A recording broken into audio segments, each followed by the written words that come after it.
अस्सलाम वालेकुम वरहमतुल्लाहि वबरकातुहू। दोस्तों, मैं मौलाना Mansoor Jamkhed Riyansh multi trade private limited में अल्हम्दुलिल्लाह 2 साल से काम कर रहा हूँ। तो मैंने हमारे गांव के मामी है, उनके बच्चे को एक शिकायत थी झटके आने की। तो इस वास्ते उनको अमृत जूस का हमने इस्तेमाल कराए थे। तो जब से अमृत जूस का उन्होंने इस्तेमाल कराए तो उसके बाद से लेके अभी तक कोई उनके बच्चे को झटका आया नहीं।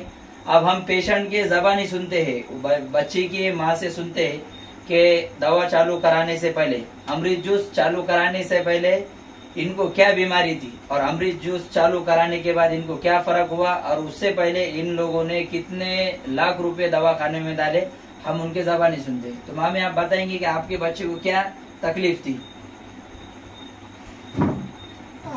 सर्वप्रथम मी माझं सांगते। माझं नाव विजया कोंडीराम घोडके, राहणार मी जामखेड। मी एक अंगणवाडी हेल्पर आपलं सेविका आहे। तर माझी मुलगी जन्मताच डॉक्टरने सांगितलं की ती मतिमंद आहे। तर तिला जन्मल्याच्या नंतर 1 वर्ष झटके आले आणि नंतर तिला एवढे झटके आले 7 महिन्याला, 8 महिन्याला, कधी 1 वर्षाला, कधी 2 वर्षाला। मी इतकी परेशान झाले तरी एवढे दवाखान्यामध्ये दाखले, मोठे मोठे तज्ञ डॉक्टर, पुणा, औरंगाबाद, बीड, जालना। तर मग नंतर मला असंच मग जवळजवळ मी 7 ते 8 लाख रुपये घातले त्याच्यामध्ये आणि बिलकुल फरक नाही पडला। आणि मग नंतर मला असंच एक मेसेज मिळाला की हे औषध आहे अमृत ज्यूस म्हणून, तर हे तुम्ही वापरून बघा म्हणे। तर मग मी पहिल्यांदा एक बाटली आणली आणि तिला त्याने मला सांगितलं होतं 7 ml द्यायला, पण मी थोडं कमी दिलं म्हणजे माझी परिस्थिती तशी होती, माझ्याकडे पैसे नव्हते एवढे सारख्या बाटल्या आणायला, म्हणून मग मी थोडं कमी दिलं तिला।